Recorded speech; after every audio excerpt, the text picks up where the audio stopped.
Hello everyone, welcome to Mythical Sleeps. I am glad you are here. Tonight, we are going to leave the noise of the modern world behind. Close your eyes.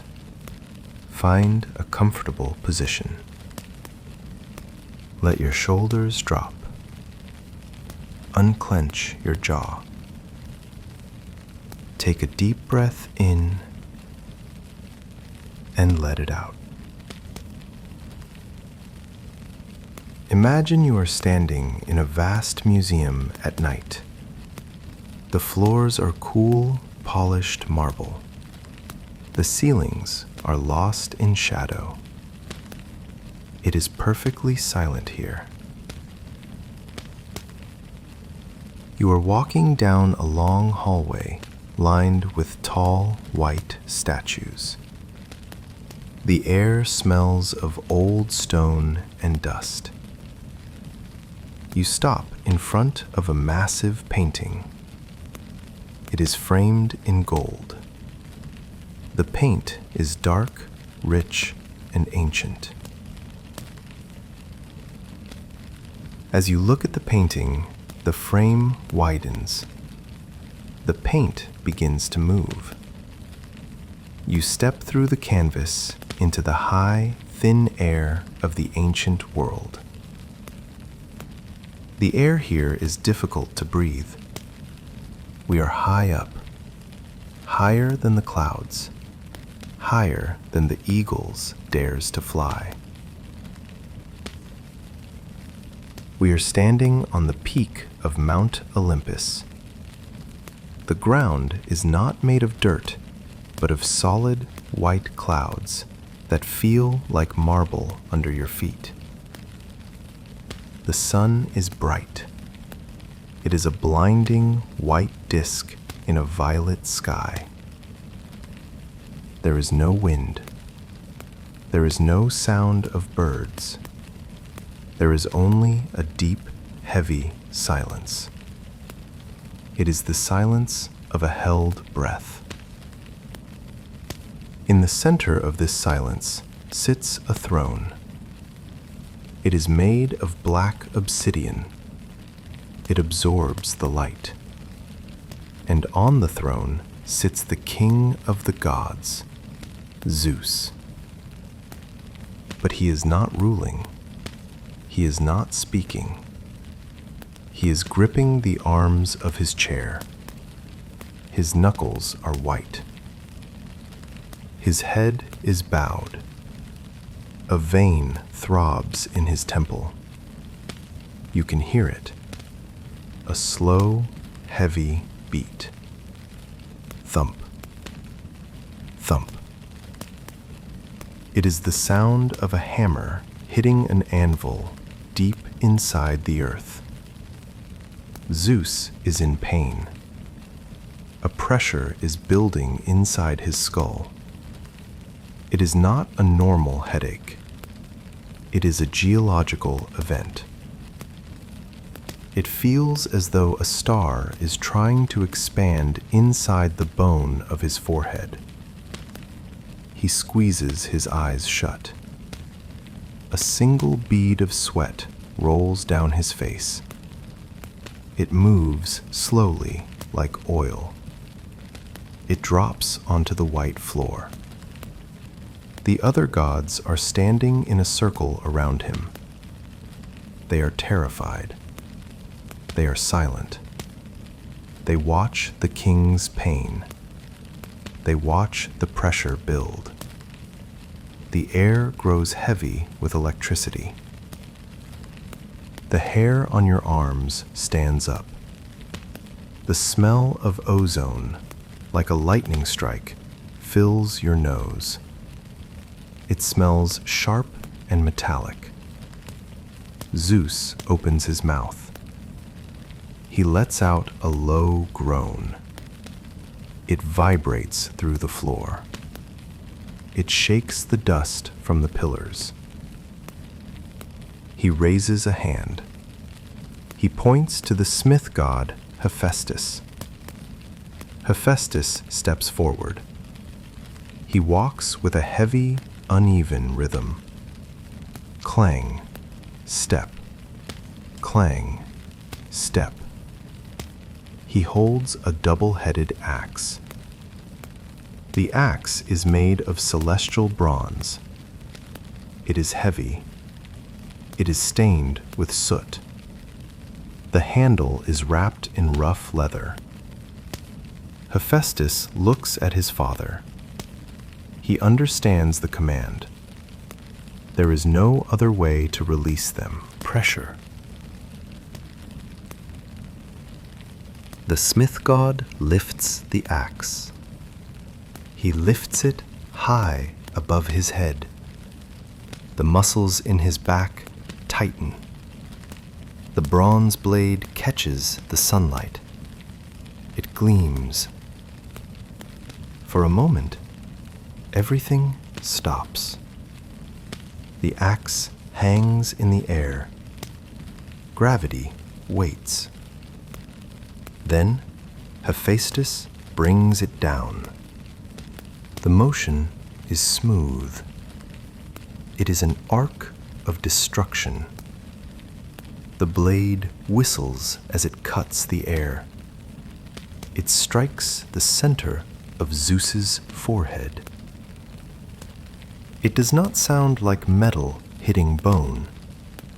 It sounds like a glacier cracking. It is a wet, heavy crunch. The axe buries itself deep. The king's head splits open. But there is no scream. There is only a release of steam.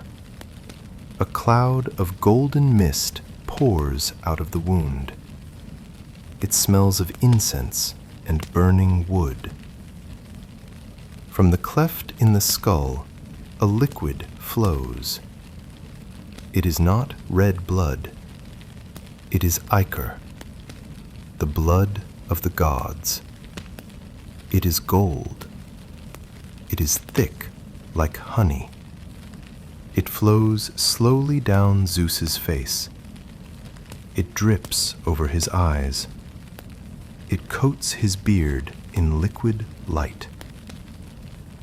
And then something rises from the open wound. It is not a thought. It is not a spirit. It is a helmet. A crest of red horsehair rises first, then the bronze forehead, then the gray eyes. A woman steps out of her father's skull. She is fully grown.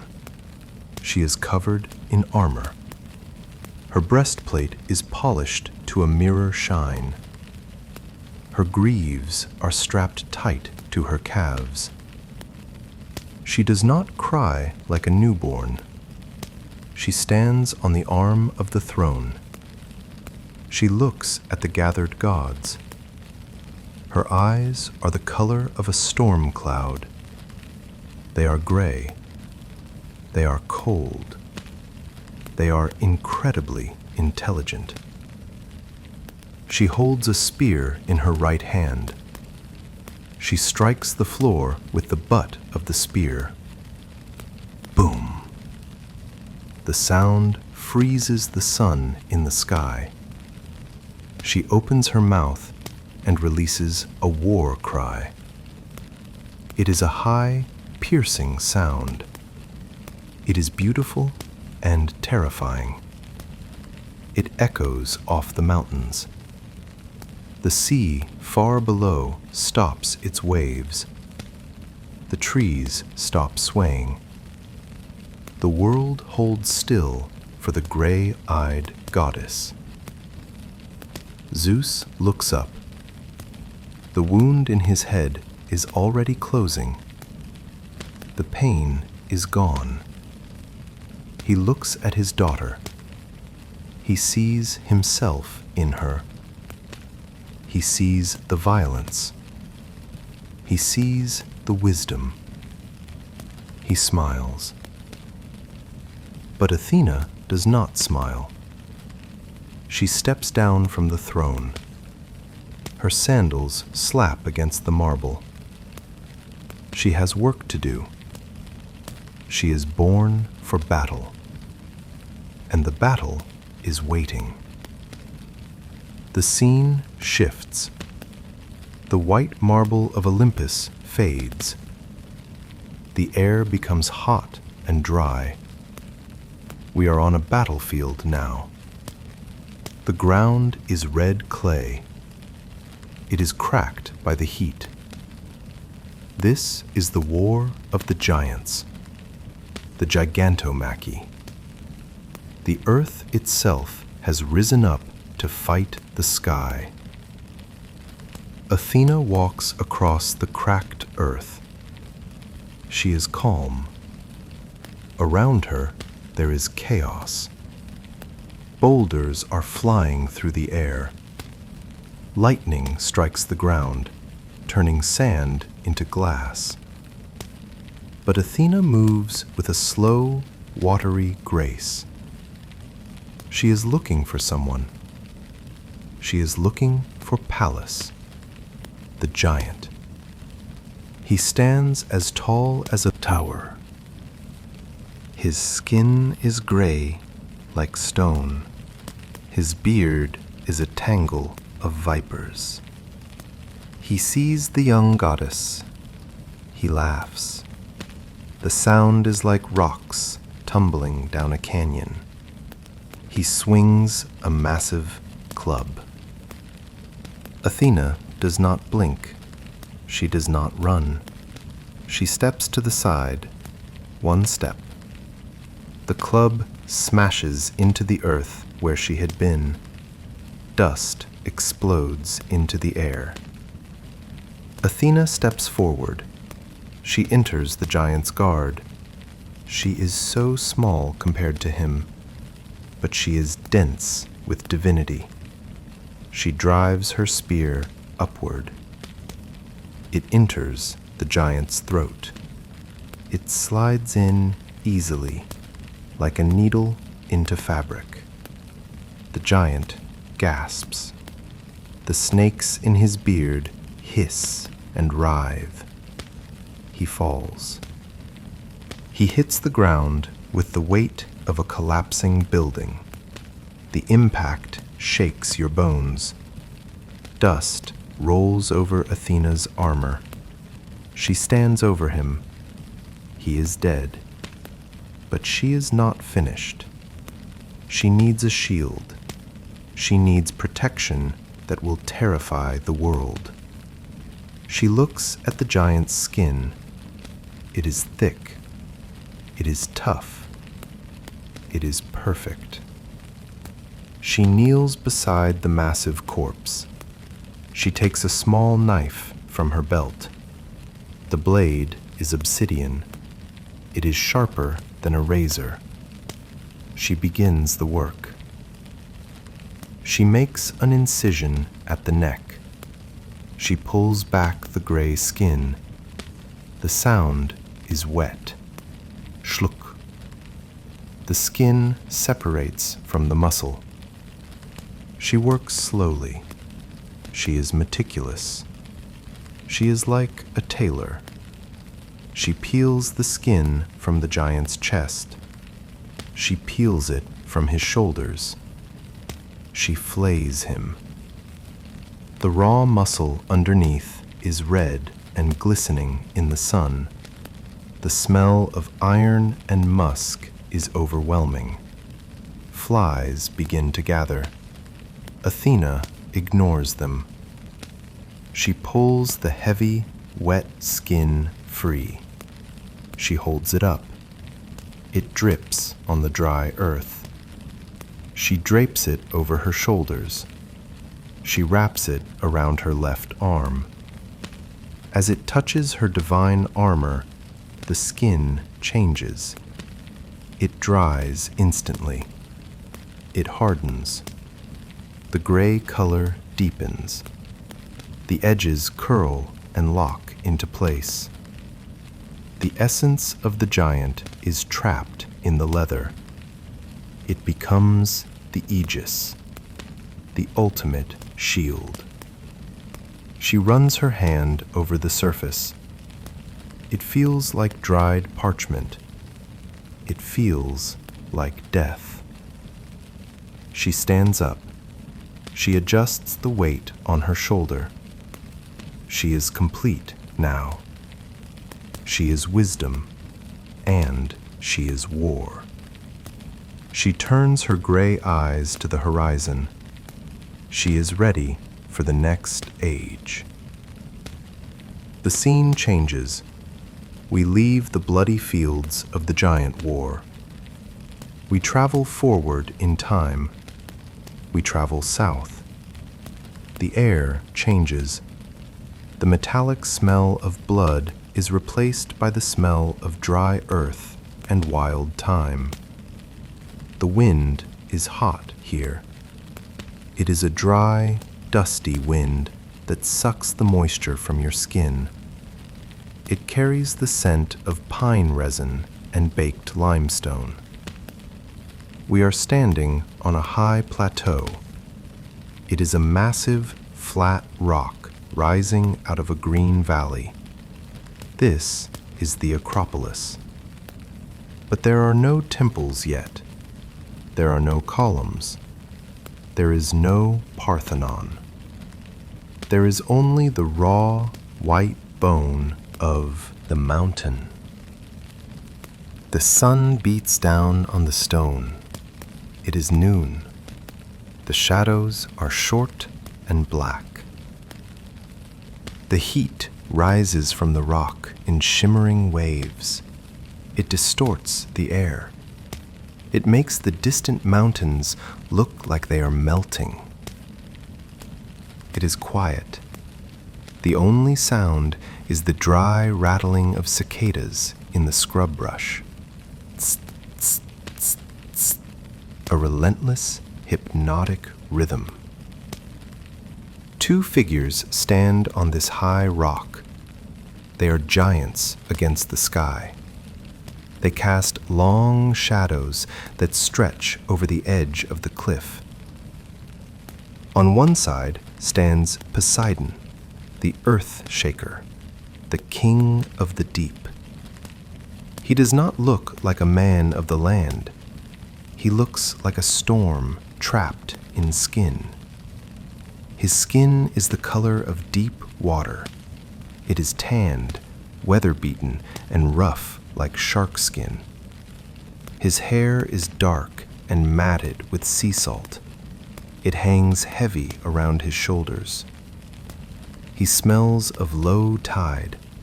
He smells of rotting kelp and brine. When he breathes, you can hear the sound of waves crashing in a cave. He holds his trident. It is a massive, three-pronged spear. It is not made of polished gold. It is made of dark, heavy iron. It is crusted with barnacles. It drips cold seawater onto the hot, dry rock. Opposite him stands Athena. She is stillness personified. The heat does not seem to touch her. She wears her full armor. The bronze reflects the sun with a blinding glare, but she does not sweat. Her face is pale and cool, like marble in the shade. Her gray eyes are fixed on her uncle. She does not blink. The Aegis, the flayed skin of the giant, hangs over her shoulder. The snakes on the shield are sleeping. The people of the valley are watching from below. They are small, frightened shapes hiding in the olive groves. They need a patron. They need a god to name their city. The king of the gods has decreed a contest. The god who gives the best gift to the city will win. Poseidon steps forward first. The ground shakes under his weight. He does not care for the people. He wants the land. He wants to drown the dry rock. He wants to extend his kingdom. He lifts his trident. The muscles in his arm bulge like rolling waves. He grunts, a low, guttural sound. He brings the iron weapon down. It strikes the limestone. The sound is louder than thunder. It splits the air. The rock fractures. A fissure opens in the ground, jagged and deep. Dust flies up, but it is immediately soaked. Water explodes from the crack. It is a geyser of violence. It shoots high into the air, glistening in the sun. It crashes down on the dry stone. But this is not fresh water. This is not water to drink. It is salt water. It is the sea itself, forcing its way up through the roots of the mountain. It floods the plateau. The water is dark and cold. It swirls around Poseidon's feet. It rushes toward the edge of the cliff. It carries the smell of the abyss. It touches the wild grass growing in the cracks of the stone. The grass withers instantly. It turns brown. It dies. The salt poisons the earth. The water roars. It sounds like a drowning. It sounds like a ship breaking apart in a storm. Poseidon laughs. He spreads his arms. He offers them the power of the storm, the power to destroy. He offers them a navy that can conquer the world. But the water is bitter. It burns the tongue. It brings no life. It only brings the cold, crushing weight of the deep. The people below watch in fear. They see the water spilling over the cliff, turning the red dirt into mud. Athena waits for the roar to die down. She waits for the water to settle into a dark, salty pool. She does not shout. She does not strike the earth with violence. She walks forward. Her sandals make no sound on the wet stone. She stops beside the salt spring. She looks at the poisoned grass. She looks at the devastation. Her expression does not change. She is calculating. She kneels. The motion is slow and fluid. Her bronze greaves touch the ground. She reaches into a pouch at her waist. Her hand comes out closed. She holds something small. She clears a small patch of earth, pushing aside the salty mud. She presses her hand into the soil. She buries the object. It is a seed. She covers it with dirt. She places her palm flat on the ground. She closes her eyes. She concentrates. She does not channel the storm. She channels the earth. She channels time. Under her hand, the ground begins to vibrate. Not a shake, but a hum, a frequency of life. She pulls her hand away. A green shoot breaks the surface. It is pale and curled. It looks fragile, but it is relentless. it begins to grow. You can hear it. It is a sound like stretching leather. The shoot thickens. It turns into wood. The bark forms. It is gray and gnarled. It looks ancient, even though it is seconds old. The trunk twists as it rises. It looks like the muscles of an old man. Branches explode outward. They twist and turn, reaching for the sun. Leaves unfurl. They are green on top, silver underneath. They shimmer in the heat. The tree grows higher. It spreads wide. It casts a deep, cool shadow over the salty pool. Athena stands. She steps back. The tree is finished. It is the first olive tree. It stands silent and heavy. It smells of oil and green wood. It is not violent. It is enduring. The wind blows through the branches. The silver leaves rustle. It is a sound of peace. It is a sound of home. The people below look up. They do not see a weapon. They see food. They see oil for their lamps. They see wood for their houses. They see shade from the burning sun. They see a future that is not about death, but about survival. Poseidon looks at the tree. He scowls. His storm clouds gather. He raises his trident again, ready to smash the tree into splinters. But he stops. He feels the judgment of the other gods. He feels the judgment of the earth itself.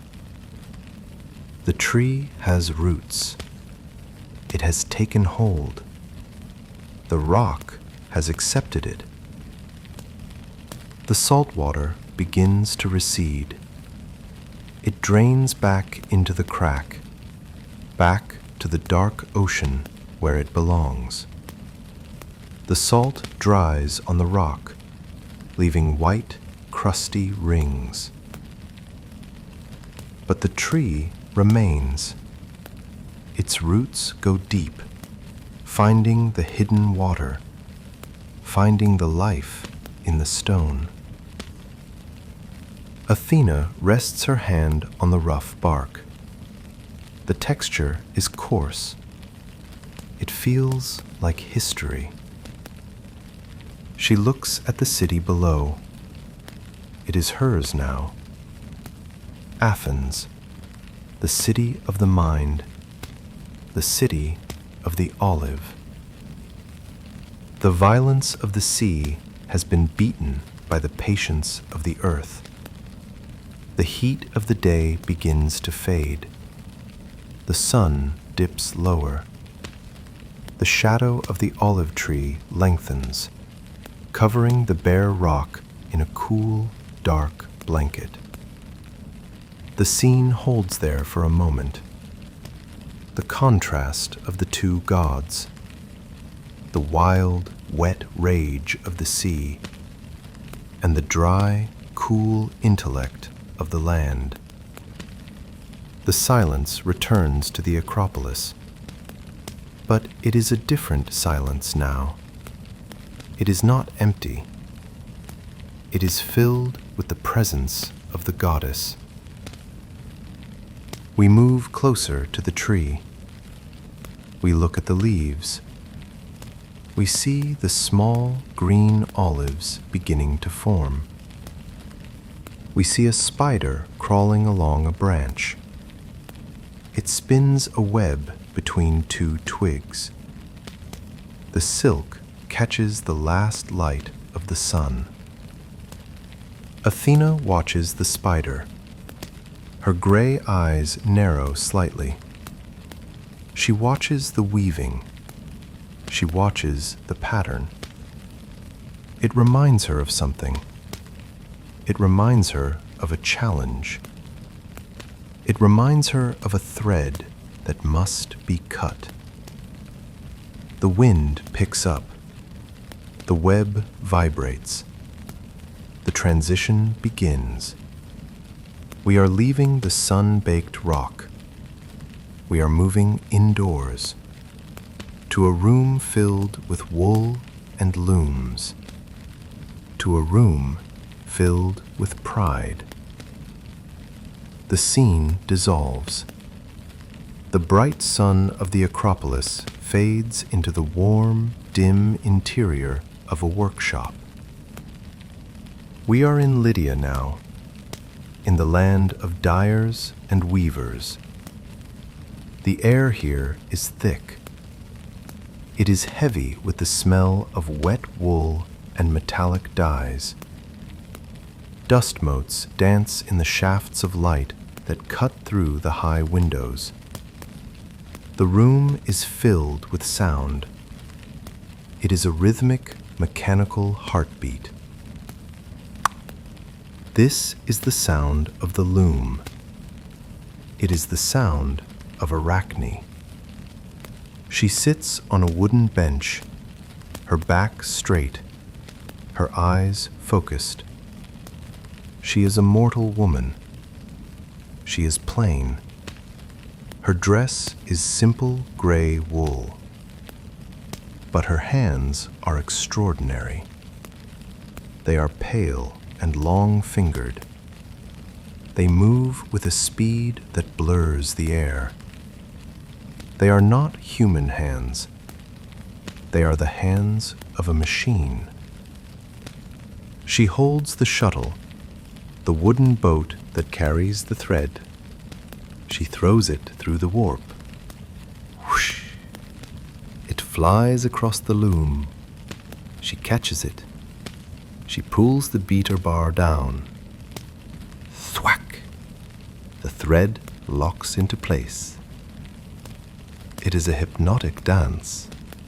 She is weaving a tapestry of impossible complexity. The threads are finer than hair. The colors are richer than flowers. Around her, the women of the village watch in silence. Even the nymphs have come out of the woods to watch. They peek through the windows, their eyes wide with jealousy and awe.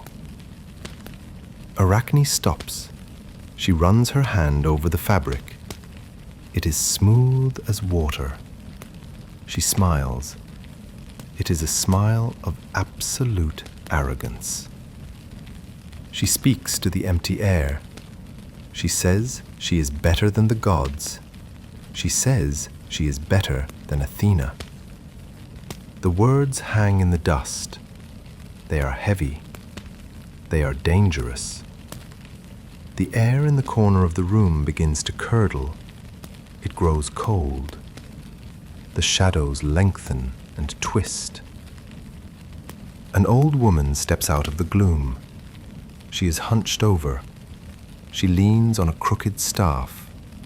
Her hair is gray and thin.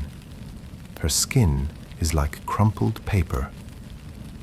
She hobbles toward the loom. Tap, step. Tap, step. She warns the girl. Her voice is like dry leaves skittering on stone. Yield to the goddess, she whispers. Ask for pardon. Arachne laughs. She does not look up. She tells the old woman to save her breath. She challenges the goddess to come down. She challenges the goddess to a contest. The old woman stops. She straightens her back. The disguise falls away like ash in the wind. The crooked staff becomes a spear of celestial bronze. The gray rags become robes of woven light. The crumpled skin smooths into the pale, terrifying perfection of the Olympian. It is Athena. She stands tall in the small room. Her helmet grazes the rafters. Her grey eyes are not angry. They are empty. They are vast. The nymphs at the window scream and vanish. The village women fall to their knees, pressing their faces into the dirt. But Arachne does not bow. She stands. Her face is pale, but her chin is high. She points to the second loom. The challenge is accepted. They sit. 2 looms, 2 weavers. 1 mortal, 1 divine. The contest begins. It is not a loud battle. It is a battle of silence and speed. The shuttles fly. They move so fast they are invisible. They are just blurs of wood. The sound is a continuous hum. Thr-thwack, thr-thwack. The threads groan under the tension. Athena weaves with the wool of the clouds. She uses threads of pure gold and sky blue. Her tapestry begins to form. It is an image of order. She weaves the 12 Olympians sitting on their thrones. They are majestic. They are glowing. Zeus holds his thunderbolt. Poseidon holds his trident. In the corners, she weaves warnings. She weaves images of mortals who challenged the gods and were punished. She weaves mountains turning into men. She weaves women turning into birds. It is a tapestry of law. It is perfect. The symmetry is mathematical. It radiates a cold, authoritative beauty. Arachne weaves with darkness. She uses threads of crimson, deep purple, and black. She weaves the sins of the gods. Her tapestry is a window into the scandals of Olympus. She weaves Zeus deceiving women. She weaves him as a bull carrying away Europa. You can see the texture of the white fur. You can see the terror in the girl's eyes. She weaves him as a swan, pressing his long neck against Leda. The feathers look soft. The scene is intimate and disturbing. She weaves the gods as liars, as rapists, as thieves. She weaves the truth that the gods want to hide. And the work is flawless. It is better than perfect. It is alive. The figures seem to breathe. The water in the tapestry seems to ripple. The colors are so vivid they hurt the eyes. It is a masterpiece of rebellion. The looms stop. The silence rushes back into the room. It is deafening. The dust settles. Athena stands. She walks over to Arachne's loom. She looks at the work. Her gray eyes scan every thread. She looks for a mistake. She looks for a loose knot. She looks for a flaw. She finds nothing. The mortal has won. The work is superior. The insult is complete. Athena does not scream. She does not throw a tantrum. She reacts with cold, destructive efficiency. She reaches out. Her hand, The hand that holds the spear, the hand that flayed the giant, grabs the beautiful tapestry. The sound is heartbreaking. Rip. She tears the fabric from top to bottom. The threads snap. The images of the gods are severed. The white bull is torn in half. The swan is decapitated. Arachne gasps. It is a sound of physical pain. Her art is her soul, and it is being destroyed. Athena rips the cloth into rags. She throws them on the dusty floor. She is not done. She raises the shuttle, the heavy wooden tool made of boxwood. She strikes Arachne. She strikes her on the forehead.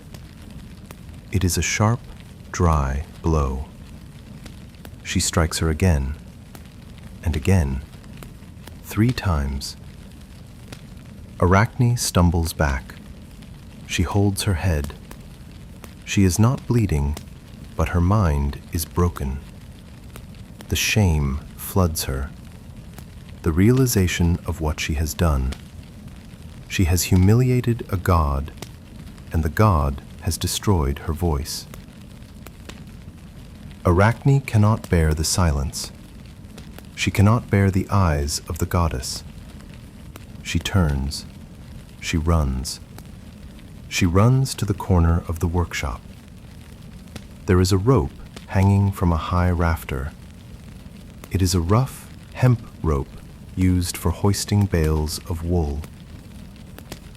Arachne grabs it. Her hands are shaking. She ties a knot, a slip knot.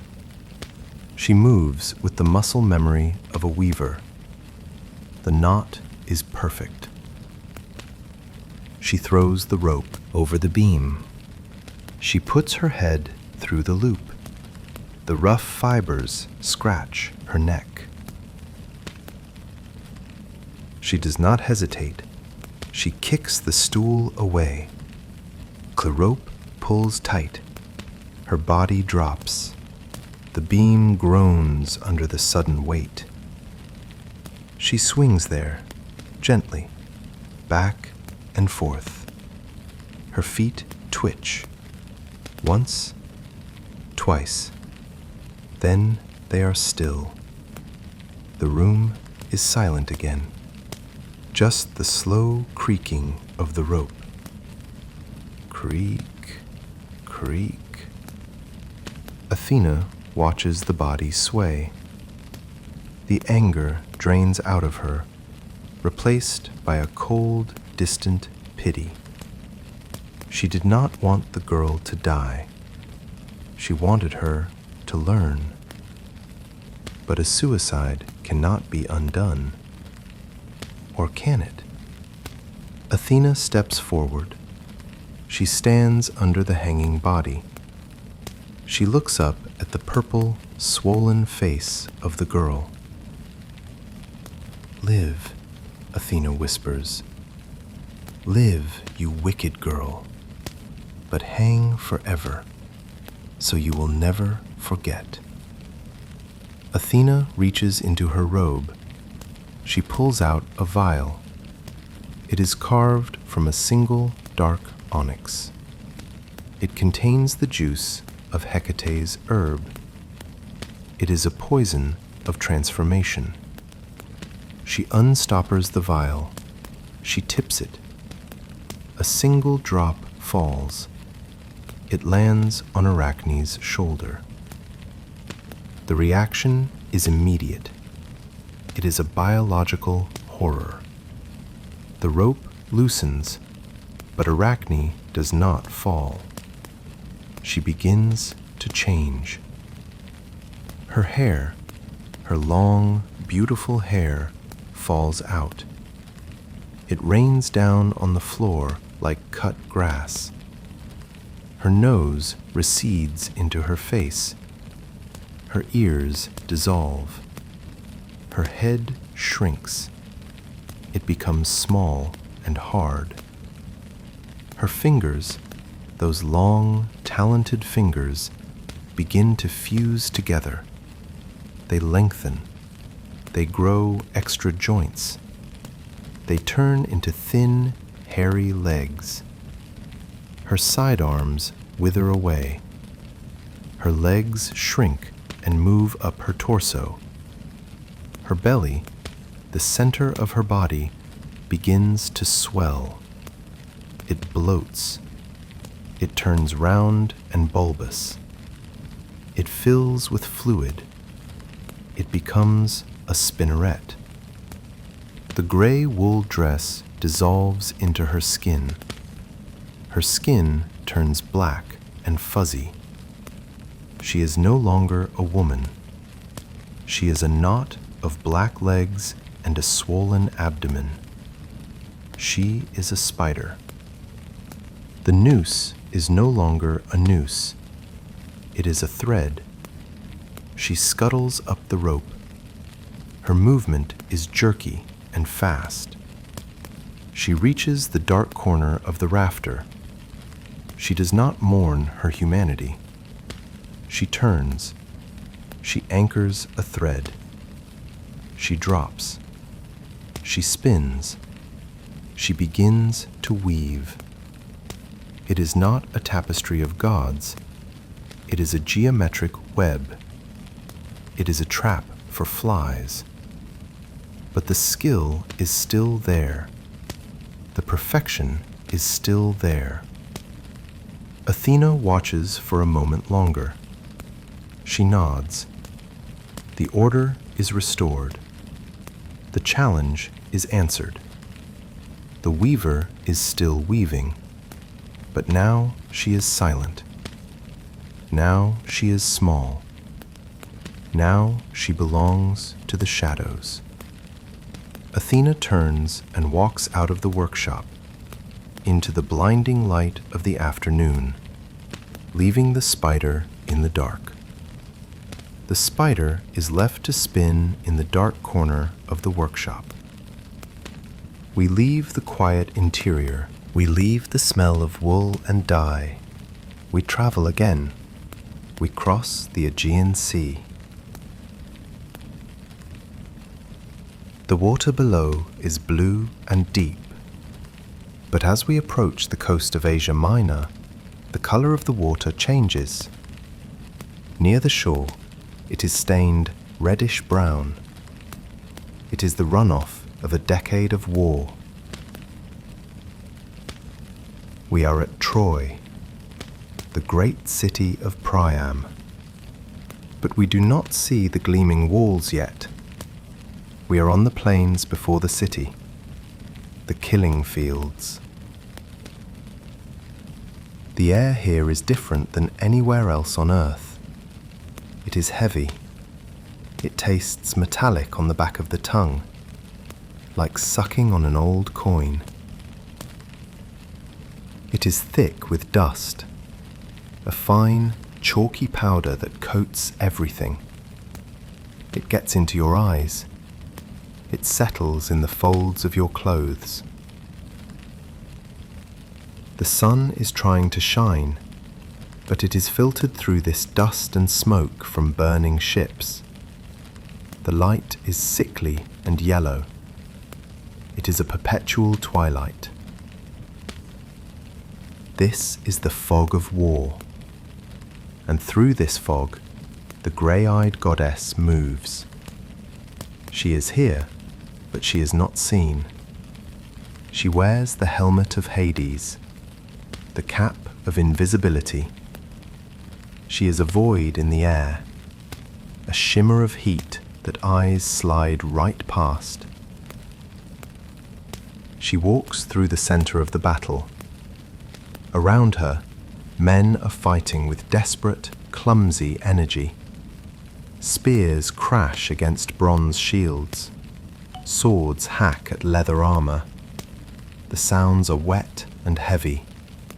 Men are screaming. They scream in rage. They scream in fear. They scream for their mothers. The ground is mud, created not by rain, but by blood mixing with the dust. It is slippery. Men lose their footing and are trampled. Athena is untouched by this filth. Her sandals hover an inch above the bloody mud. She does not flinch at the noise. She is not here for the passion of battle. That is for Ares. She sees Ares nearby. The god of war is visible to everyone. He is enormous. He is covered in gore from head to foot. He is roaring like a lion, swinging a massive sword, killing indiscriminately. Trojans, Greeks. He does not care. He is drunk on violence. He is sloppy. He leaves openings in his defense. Athena watches him with cold distaste. He is chaos. She is strategy. She moves toward the Greek line. She is looking for her instrument. She finds Diomedes, the mortal hero. He is exhausted. His bronze armor feels like lead on his shoulders. His shield arm is numb from blocking blows. He sees the towering form of Ares slaughtering his men. He is terrified. He thinks of running. Then he feels a presence beside him. The air grows instantly cool. The smell of blood and sweat is replaced by the smell of ozone and cold stone. A voice whispers in his ear. It is not loud, but it drowns out the roar of the battlefield. "Do not fear the god," the voice says. "Drive your spear at him." Diomedes obeys. He lifts his heavy ash spear. It feels impossibly light. It is no longer just wood and bronze. It is charged with divine intent. Athena's invisible hand covers his hand on the shaft. Her strength merges with his. He throws. The spear does not arc. It flies in a perfectly straight line. It is a missile guided by wisdom. Ares sees it coming too late. The bronze tip strikes him just below his belt armor. It punches through divine skin. It sinks deep into his gut.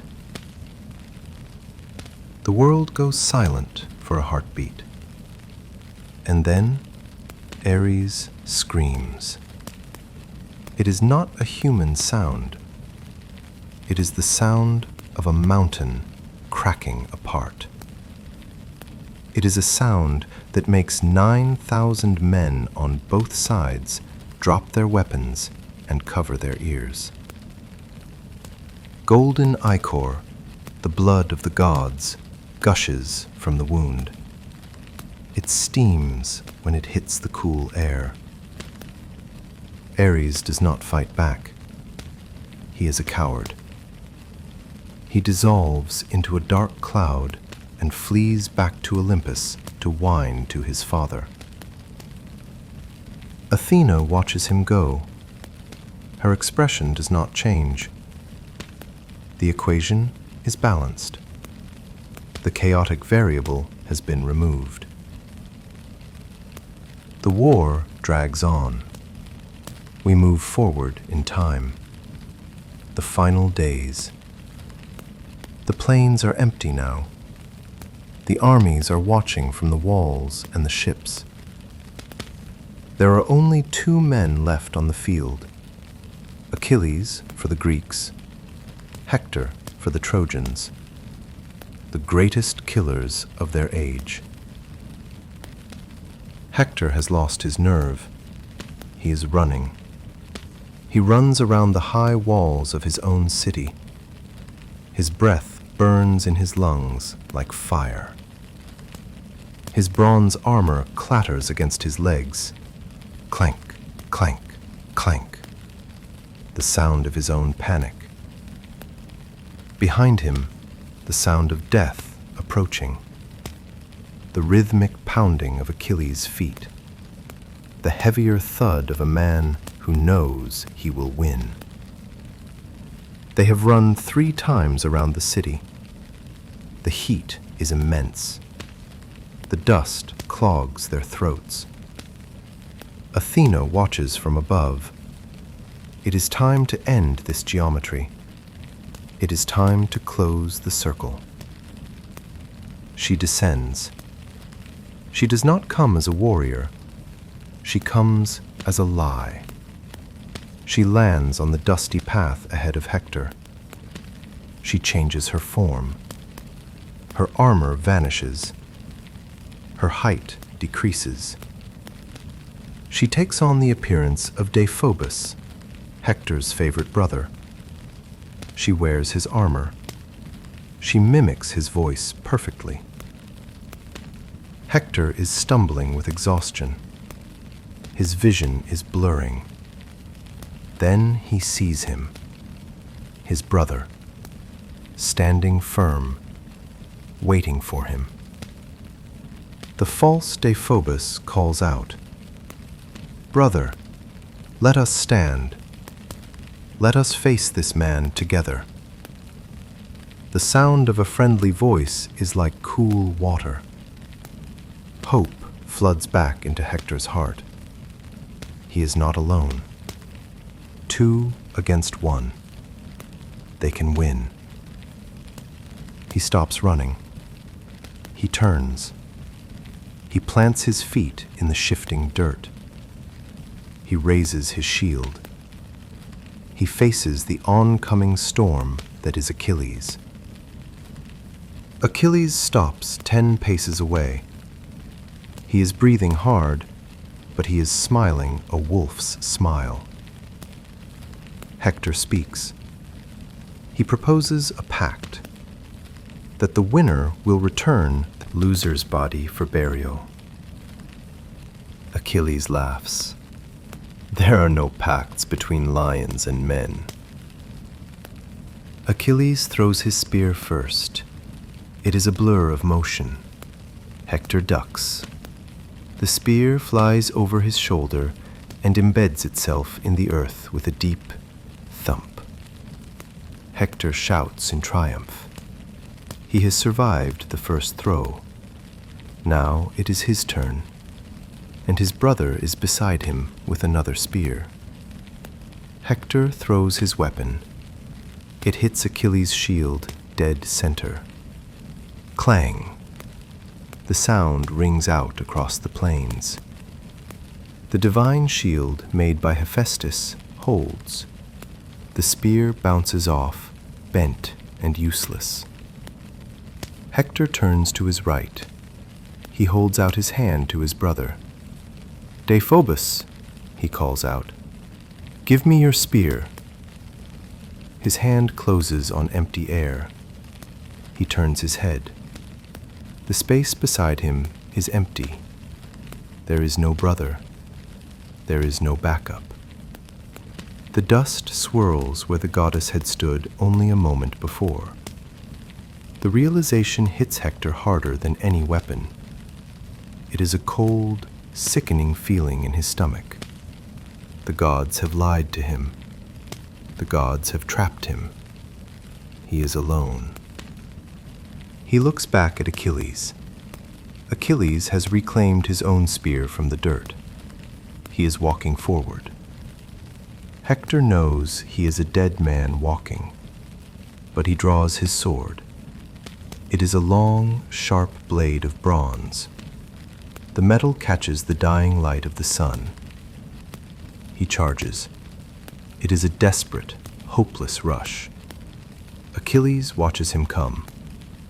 He is calm. He spots the gap in Hector's armor, the small opening at the collarbone where the neck meets the shoulder. Achilles thrusts.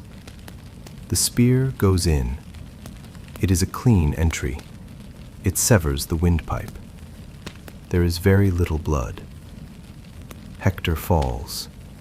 He hits the dust on his back. His armor crashes against the hard ground. He cannot speak. He can only gasp.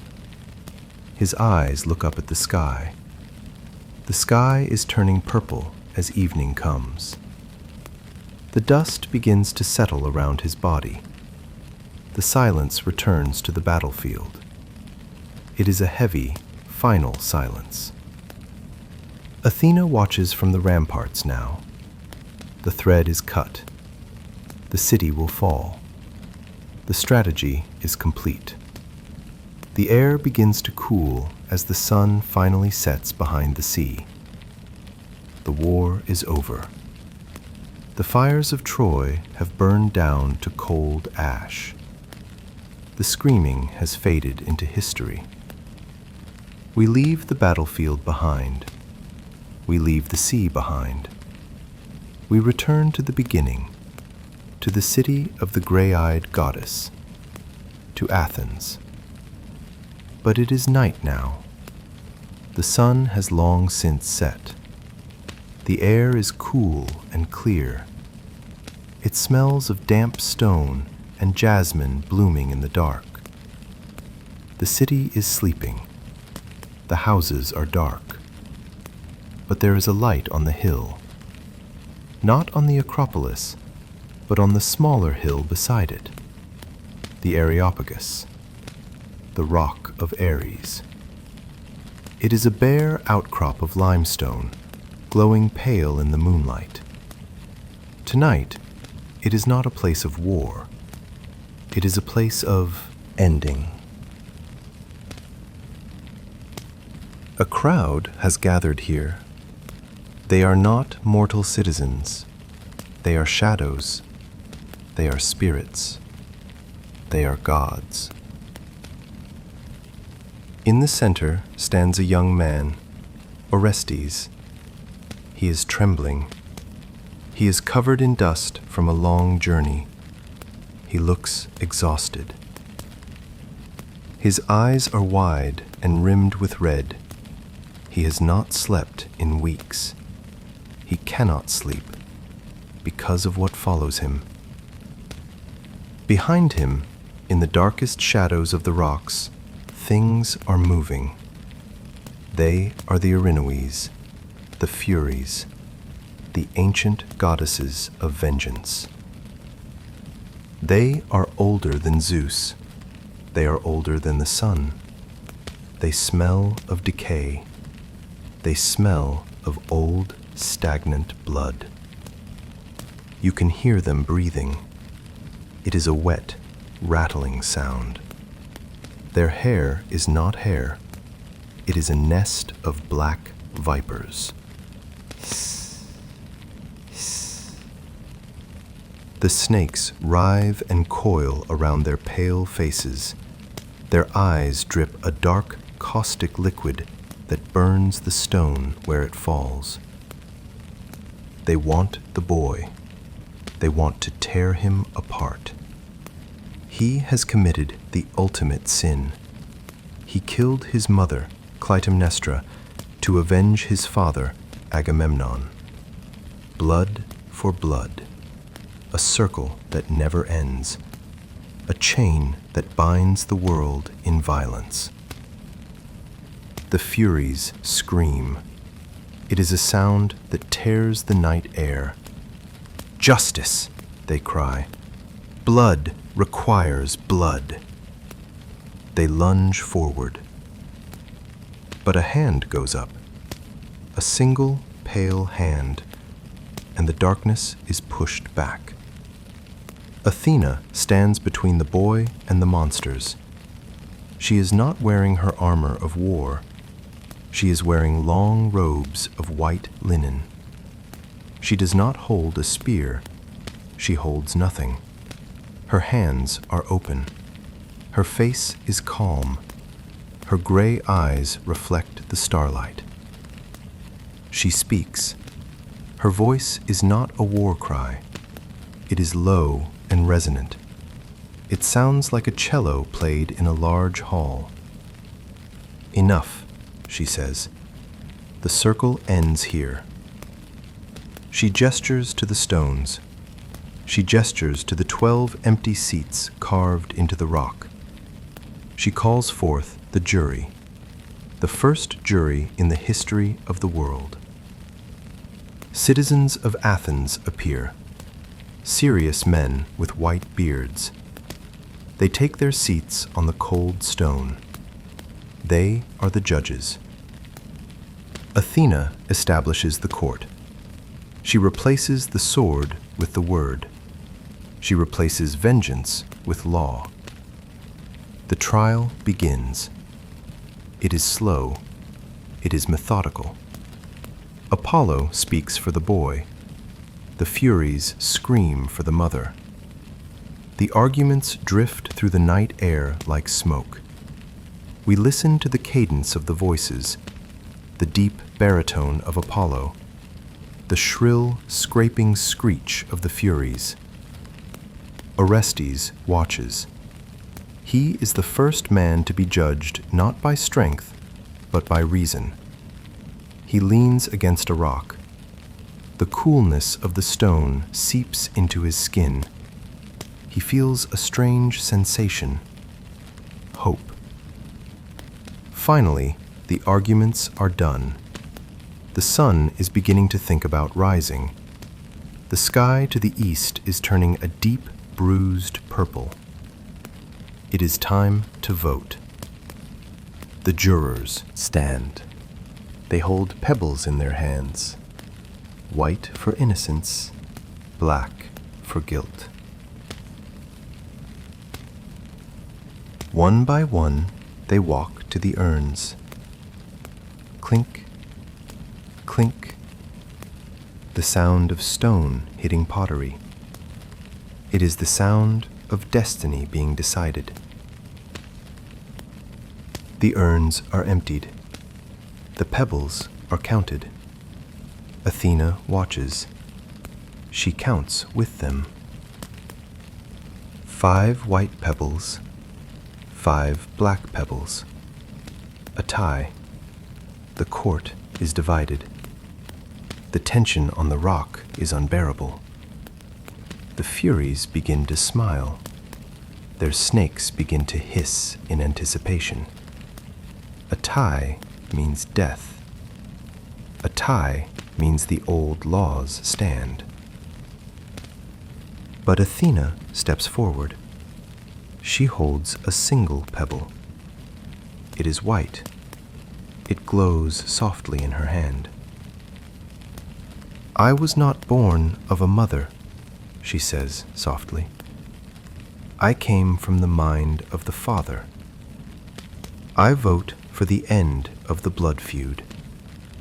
I vote for the boy." She drops her pebble into the urn. Clink. The sound echoes. It is the loudest sound in the universe. The balance shifts. The boy is free. Orestes falls to his knees. He weeps. Not tears of pain, but tears of release. The weight of the curse is lifted from his shoulders. The Furies howl. They are furious. They threaten to poison the land. They threaten to blight the crops. Athena turns to them. She does not fight them. She does not drive them away with her Aegis. She walks toward them. She looks into their dripping eyes. She speaks to them with respect. She offers them a home. She offers them a cave beneath the hill, a sacred place. She offers them honor. She tells them they will no longer be the Furies, the angry ones. They will be the Eumenides, the kindly ones, the protectors of justice. The monsters listen. Their rage begins to cool. The snakes in their hair stop hissing. They curl up and go to sleep.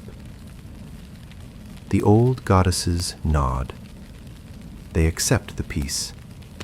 They fade into the earth, down into the cool, dark caverns beneath the rock. The sun breaks over the horizon. The first ray of golden light hits the top of the Acropolis. It lights up the olive tree, the tree we saw planted so long ago.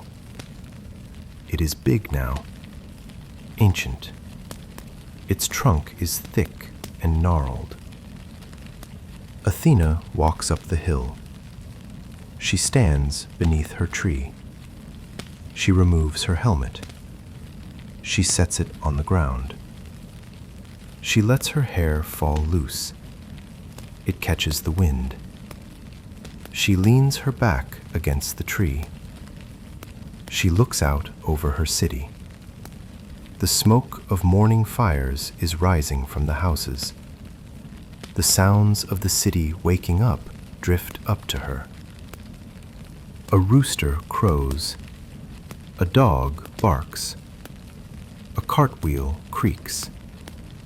It is the music of civilization. The violence is done. The headache of Zeus is gone. The war is over.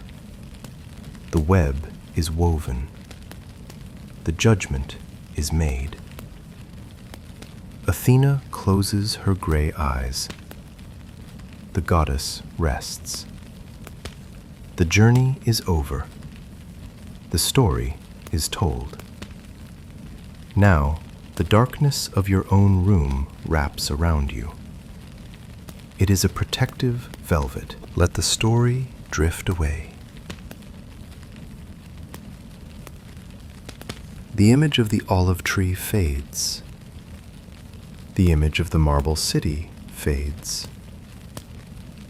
You are back in your own time, in your own bed. The air is cool. The blankets are heavy.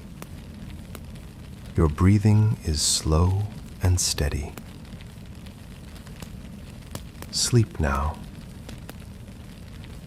Sleep